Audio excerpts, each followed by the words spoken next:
ஓம் சைராம், ஜெய் சைராம். என் அன்பின் பிரியமே, யார் தடுத்தாலும், ஏன் நீயே தடுத்தாலும், இன்று இரவு 10 மணிக்குள் நான் மீண்டும் உன் கண்ணில் பட்டு இதை எப்படியாவது உன்னை நான் கேட்க வைத்து விடுவேன். நான் உனக்கு இதை ஒரு சவாலாகவே விடுகின்றேன். இன்று நீ கஷ்டப்படுகிறாய் என்றால் நாளை உனக்கு மிகப்பெரிய நன்மை காத்திருக்கிறது என்று தெரிந்து கொள். உனக்கு துணையாக நான் இருக்கிறேன். பயப்படாமல் உன் வாழ்க்கை பயணத்தை நீ மேற்கொள். பொறுத்ததுதான் பொறுத்தாய். இன்னும் சில நாட்கள் மட்டும் பொறுத்திரு. உனக்கு நல்லது நிச்சயம் நடக்கும். உன்னோடு உன் தந்தையான நான் இருக்கிறேனே.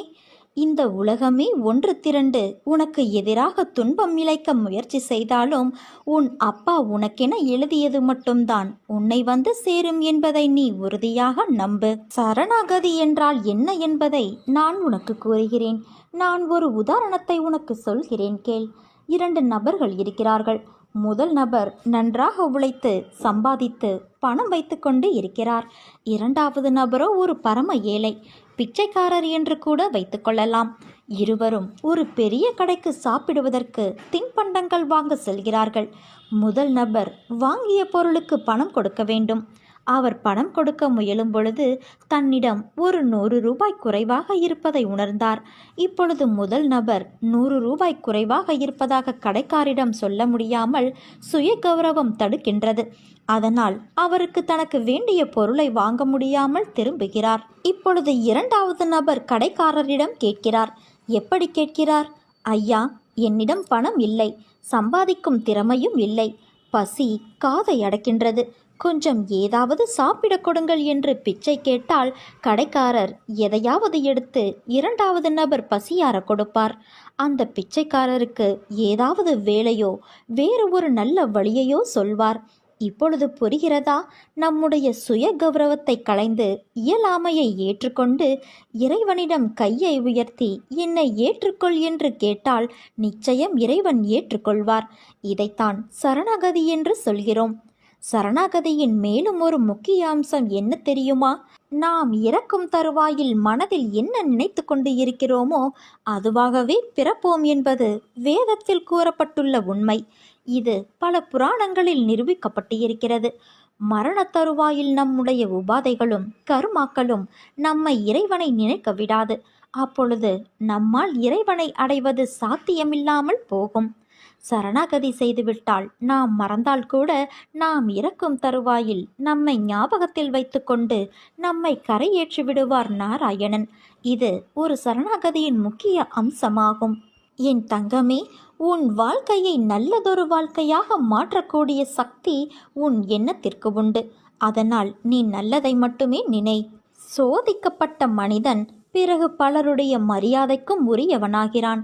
அதனால் நல்லவனை மிக நல்லவனாக்குவதற்கு வேதனைகளையும் சோதனைகளையும் இறைவன் தொடர்ந்து வழங்குவார். எத்தனை கஷ்டங்கள் வந்தாலும் இறைவனுக்கு நன்றி சொல்வதை மட்டும் மறக்காதே, நிறுத்தாதே. உன்னை பக்குவப்படுத்துவதற்கே கஷ்டங்கள் வந்துள்ளன. இறைவன் திருவடியை இறுக பற்றிக்கொள். துன்பங்கள் அனைத்தும் பனி போல விலகும். உன் தந்தை நான் இருக்க வீணான பயம் எதற்கு உனக்கு? உன் பயிற்சி மற்றும் முயற்சிகளில் எந்த குறையும் இல்லை. ஆனால் உனக்கான காலம் பொருந்தி வருவதில்தான் சில தாமதங்கள் தென்படுகின்றன. ஆனாலும் நீண்ட நாட்கள் நீ காத்திருக்க வேண்டியது இல்லை குழந்தையே. சிலருக்கு விரும்பியபடி வருமான உயர்வு, வேலை மாற்றம் நான் அமைத்து தந்துள்ளேன். இன்னும் சிலருக்கு கர்ம வினையின் கடைசி பாகத்தை கடப்பதற்கு நான் அருள் புரிந்துள்ளேன். ஒருபோதும் நம்பியவரை நான் கை விடுவது இல்லை. மாயைகளைக் கண்டு அஞ்சாமல் மனதில் தெளிவான சிந்தனைகளோடு நீ காத்திரு. உனக்கு நல்லதே நடக்கும். ஒரு வெற்றி தோல்வியை மறக்கச் செய்யும். ஒரு தோல்வி பல வெற்றிகளை பெற செய்யும். முயற்சித்துப்பார். முடியாதது என்று ஒன்றுமே இல்லை. உலகில் வெற்றி பெற்ற அனைவரையும் ஒரு பக்கமும் தோல்வியடைந்த அனைவரையும் ஒரு பக்கமும் தராசில் வைத்து நிறுத்துப்பார். பணக்காரனும் தோற்று இருக்கிறான், ஏழையும் வென்று இருக்கிறான். தோற்றுப்போன எவரிடமும் இல்லாத ஒன்று நம்பிக்கை மட்டும்தான். வெற்றியடைந்த அனைவரிடமும் இருந்த ஒன்றே ஒன்று நம்பிக்கை மட்டும்தான். அந்த நம்பிக்கை மட்டும் இருந்தால் அது எல்லாவற்றையும் பெற்றுத்தரும். நிச்சயமாக நம்மால் வெற்றி பெற முடியும் என்கிற எண்ணத்திற்கு பெயர்தான் நம்பிக்கை. ஏமாற்றம் தோல்வியின் முதல் படியல்ல, அது வெற்றியின் அஸ்திவாரம். நீயும் வெற்றியடைவாய். நீ நம்பிக்கையோடு இரு என் குழந்தையே. இன்றைய காலகட்டத்தில் பிரிவுகள் சாதாரணமாகிறது. வாக்குவாதங்களை தவிர்க்க முயற்சி செய். சொன்ன சொல்லையே பிடித்து கொண்டு தொங்காதே. கோபம் அதிகமானால் பேசுவதை தள்ளி வை. பேச்சுக்கள் அதிகமானால் நீ மௌனத்தை கையில் எடு. செய்த தவறை காலம் முழுதும் சுட்டிக்காட்டி நோகடிக்காதே குழந்தையே. நானும் தவறுகளிலிருந்து பாடம் கற்றுக்கொண்டேன் என்று ஒத்துக்கொள். மன்னிப்புகளை வழங்க எப்போதும் மறுக்காதே. விருந்தினர்களை மனமகிழ வரவேற்க பழகிக்கொள். நன்றிகளை கூற நொடி நேரமும் காலதாமதம் செய்யாதே. என் தங்கமே, பொறாமையை நீ வெல்ல வேண்டும். பொறாமை என்கின்ற வேண்டாத குணத்தை பொறுத்தவரை நமக்கு எந்த விதமான லாபமோ நஷ்டமோ கிடையாது. பொறாமை என்பது இன்னொருவருக்கு கிட்டியிருக்கும் லாபம் அல்லது வளம் கண்டு தாழாமை. வேறு ஒருவருக்கு ஒரு அதிர்ஷ்டமோ செல்வாக்கோ கிட்டிவிட்டால் நம்மால் அதை சகித்து கொள்ள முடியாமல் அவரை அவதூறாக பேசுகின்றோம். அவருக்கு நஷ்டம் ஏற்பட்டுவிட்டால் மகிழ்ச்சி அடைகின்றோம். இது நல்லதா? அந்த மனிதன் வளம் பெற்றால் நமக்கு என்ன நஷ்டம் ஏற்பட்டுவிட்டது? ஆனால் ஜனங்கள் இந்த விதத்தில் சிந்திப்பது கிடையாது. அவனுக்கு நலம் கெட்டினால் அவனோடு சேர்ந்து நாமும் மகிழத்தான் வேண்டும். நமக்கும் நலம் கிட்டியது, நாமும் பாக்கியசாலிகள் என எண்ண வேண்டும். அல்லது அதே நலம் நாமும் பெறுவோம், நாமும் பெறுவதற்கு முயற்சி செய்வோம் என்று சிந்திக்க வேண்டும். அதுவே நம் விருப்பமும் தீர்மானமுமாக இருக்க வேண்டும். நம்மிடமிருந்து அவன் எதை எடுத்து சென்று விட்டான்? ஒன்றும் இல்லை. அவனுடைய கர்மாவின் பலனாக அவன் பலம் பெற்றான். அப்படி இருக்க அதை கண்டு நாம் ஏன் பொறாமைப்பட வேண்டும்? முதலில் பொறாமையை வென்றுவிடு. அதன் பிறகு உனக்கு நடக்க வேண்டியது தானாக நடக்கும். நீ வாழ்க்கையில் வெற்றி பெறுவதற்கு 2 பெரும் ஆயுதங்கள் தேவை. அதில் ஒன்று நம்பிக்கை, மற்றொன்று பொறுமை. இந்த 2ம் இருந்தால் உன்னை வெல்ல இந்த உலகில் யாராலும் முடியாது. இன்று மட்டும் அல்ல, என்றென்றும். இந்த பிறப்பில் மட்டும் அல்ல, இனி வரப்போகும் பிறவிகளிலும் உனக்கு எந்த விதமான தீங்கும் யாரும் இழைக்க முடியாது. நான் அதை பார்த்து கொள்கிறேன் என் குழந்தையே. என் தங்கமே, ஏன் உன் வாழ்க்கையை ஏக்கங்கள் நிறைந்ததாய் மாற்றியுள்ளாய்? ஏக்கங்கள் உன் மனதை அழுத்தும் அளவிற்கு அதை உனக்குள் வர நீ அனுமதித்துள்ளாய். யாரும் இல்லை என்று புலம்புகிறாய். அதே நேரத்தில் உன் மனமானது அன்பிற்காக ஏங்கி நிற்கிறது. எதிர்பார்ப்பின் தோல்வியே ஏக்கத்திற்கான ஆரம்ப கட்டம். அதனால்தான் எதையும் யாரிடமும் எதிர்பார்க்காதே என்று கூறுகிறேன். உன்னிடத்தில் என்ன இல்லை? அறிவா, திறமையா, குணமா? எல்லாம் உன்னிடத்தில் கொட்டி கிடக்கிறது. நீ ஏங்கும் அன்பு யாரிடம்? உன்னை எல்லோர் முன்பும் நீ காட்டும் அன்பை அலட்சியப்படுத்திய உள்ளத்திற்காக நீ ஏங்கி நிற்கிறாய். அவர்கள் உன்னை புரிந்து கொள்ளவில்லை என்று அறிந்த பின்னரும் உன் மனம் ஏக்கங்களால் புண்ணாகிப் போவதை என்னால் தாங்க முடியவில்லை. உனக்கு எது நிரந்தரம் என்று புரிய வைப்பதற்கு சில நிகழ்வுகளை உன் முன் நிறுத்தினேன். ஆனால் எவ்வளவு ஆழமாக இருந்ததால் உன் மனம் காயப்படுகிறது. இனிமேல் அதை உன்னிடத்தில் நான் அனுமதிக்க மாட்டேன். உன் கண்முன் போலியான அன்பு கொண்டு இருப்பவர்களை திரையிட்டு காண்பிக்கப் போகிறேன். ஒரு நாள் உன் முன் உன் அன்பிற்காக அவர்கள் ஏங்கி நிற்கப் போகிறார்கள். அது நடக்கத்தான் போகிறது என் குழந்தையே. உன் தொழிலில் நஷ்டம் என்ன செய்வது என்ற நிலையை தாண்டி நிம்மதி இழந்து எந்நேரமும் பயந்து நீ இருக்க வேண்டிய அவசியமில்லை. இனிமேல் கீழே எவ்வளவு குறைந்ததோ அதற்கு 100 மடங்கு உனக்கு உயர்த்தி உன்னை உச்சியில் ஏற்றி உட்கார வைப்பேன். முதலில் உன் வாழ்விலோ தொழிலிலோ சறுக்கல்களையும் கஷ்டங்களையும் நீ சந்தித்துள்ளாய் என்றால் நீ வாழ்வில் வெற்றியடைய தகுதியாகிவிட்டாய் என்று அர்த்தம். நீ 4 படி ஏறினால் 2 படி சறுக்கும் என்ற வாக்கியத்தை தெளிவாக உன் கவனத்தில் ஏற்றிக்கொள். உன் 2 படி சறுக்கல் 4 படி முன்னே செல்ல அதை தாங்கும் சக்தியாய் 2 படி இப்போது பின்னே வைத்துள்ளாய். அது தோல்வி இல்லை. வெற்றி பெற்றவருக்கு தன் உழைப்பின் அருமை புரியும். ஆனால் பல தோல்விகளை பார்த்து பிறகு வெற்றி பெற்றவர்களுக்குத்தான் உழைப்பின், வாழ்க்கையின் அர்த்தம் புரியும். நீ நிச்சயம் அர்த்தங்களின் சங்கமமாய் திகழப்போகின்றாய். வாழ்க்கையில் எல்லாம் சரியாகிவிடும். நீ எதற்கும் கலங்காதே. உன்னோடு உன் தந்தை நான் இருக்கிறேன். நீ ஜெயமாக நல்ல ஆரோக்கியத்தோடு எல்லா செல்வங்களையும் பெற்று சீரும் சிறப்புமாய் வாழப்போகிறாய். உன் கடந்த கால வாழ்க்கையை நீ அறிய விரும்பினால் உன் தற்போதைய நிலையை பார். உன் எதிர்கால வாழ்க்கையை நீ அறிய விரும்பினால் உன் தற்போதைய செயல்களை இறைவனை அறிவதும் புரிவதும் உணருவதும் அத்தனை சுலபமில்லை. கடவுளை அடைவதற்கான வழி தெரியாமல் தான் நாம் அல்லாடி கொண்டிருக்கின்றோம். எல்லோரும் கை கூப்புவது போல கை கூப்புகிறோம், கண்களை மூடிக்கொள்கிறோம், கன்னத்தில் போட்டுக்கொள்கிறோம். எனக்கு இதை கொடு, அதை பண்ணு என்று கடவுளிடம் வேண்டிக் கொள்கிறோம். கடவுளிடம் கோரிக்கைகளை வைக்கின்றோம். உண்மையில் இவையெல்லாம் நாம் சந்தோஷத்துக்காக தான் செய்து கொண்டிருக்கிறோம் என்பதை நாம் உணருவதே இல்லை. கடவுளை அடைவது என்பது உண்மையான அன்பிலும் சக உயிர்களை நேசிப்பதிலும் தான் இருக்கிறது என்பதை நாம் அறிவது இல்லை. கடவுள் என்னும் இறை சக்தியின் சாநித்தியங்களையும் அவை நிகழ்த்துகின்ற அற்புதங்களையும் நாம் உணருவது இல்லை. அதை உணர்த்துவதற்கும் நாம் உணர்வதற்குமாக அவதரித்தவர்கள்தான் மகான்கள். அப்படி ஒரு மகானாக அவதரித்தவர்தான் ஷீரடி சாய்பாபா. தன்னுடைய அன்பினாலும் கருணையாலும் இறைவழியை காட்டி போதித்தார் சாய்பாபா.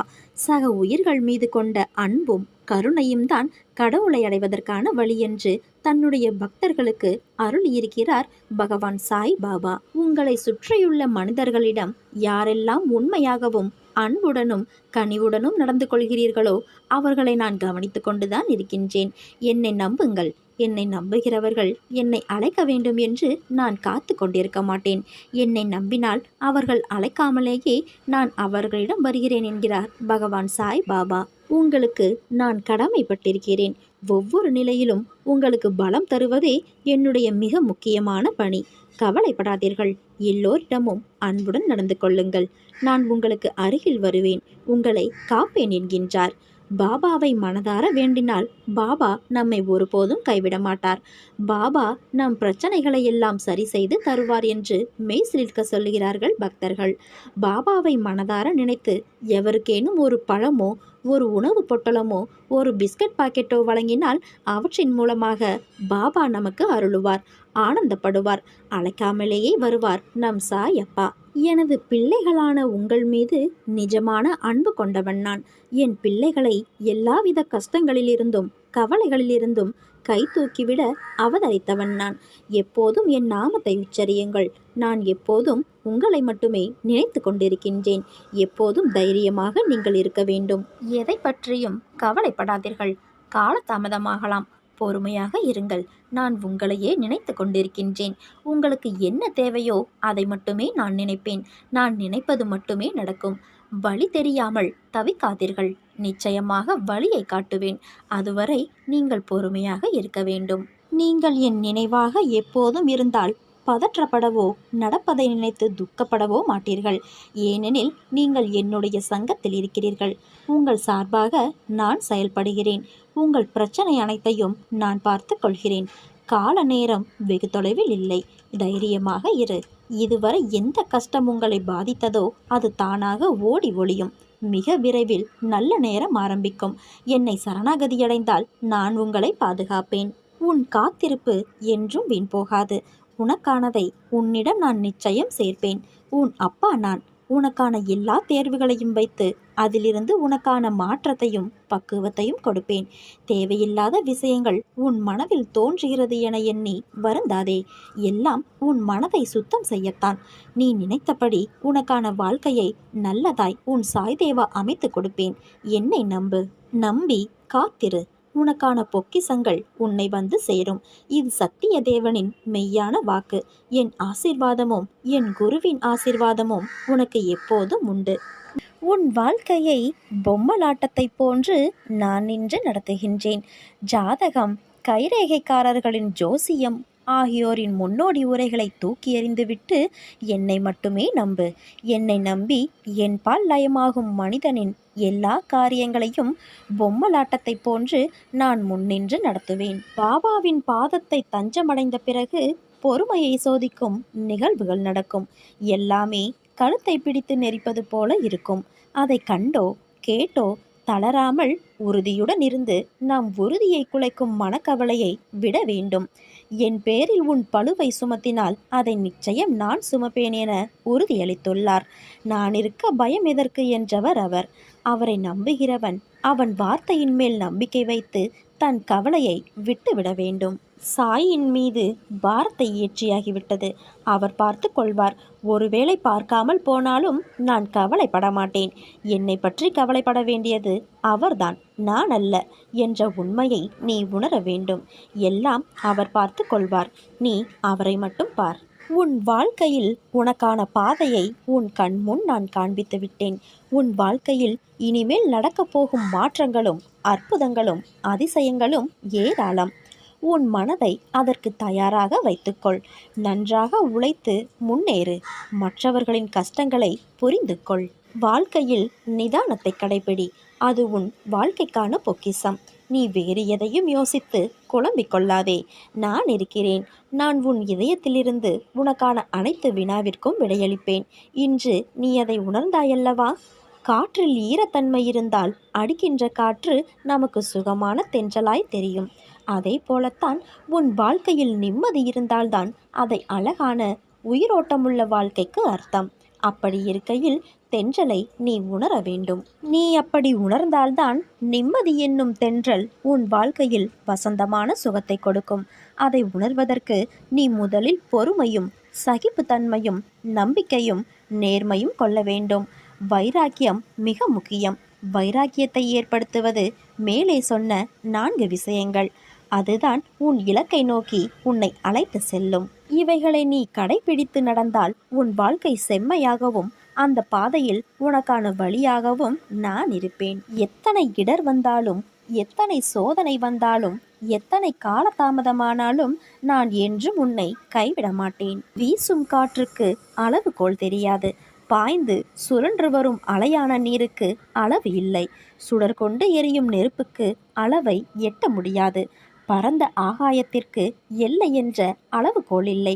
நீளம் என்ற பரந்த பூமிக்கு ஆழங்களின் அளவுகோல் இல்லை. அதே போல நீ போகும் தூரத்திற்கும் கடக்கும் பாதைக்கும் உன் அனுபவங்களுக்கும் அளவுகோல் உண்டா? இவற்றுக்கே இல்லை என்ற போது உன் வெற்றியை மட்டும் உனக்கு அளவுகோல் வைத்தா கொடுப்பேன்? உனக்கான எல்லாம் தக்க சமயத்தில் கொடுத்து வாழ வைப்பேன். உன்னுடைய பாதைகள் தெளிவாகும் காலம் வந்துவிட்டது. பனிகள் படர்ந்து இருள் சூழ்ந்த கஷ்டங்கள் எல்லாம் விலகி போகும். உன் மனம் நொந்து போன விஷயங்கள் எல்லாம் இப்போது உன் மனம் மகிழ்ச்சி அடையும் அளவிற்கு இனிமேல் நிகழும். நிம்மதி என்ற மலர் உன்னிடத்தில் இனிமேல் தென்றலாய் வசந்தமாய் வீசப்போகின்றது. நீ வைரக்கல். உன்னை வடிவம் கொண்டு வந்து வெளிச்சத்தின் பேரொளியைப் போல வீசவே நான் உனக்கு இவற்றையெல்லாம் நிகழ்த்துகின்றேன்.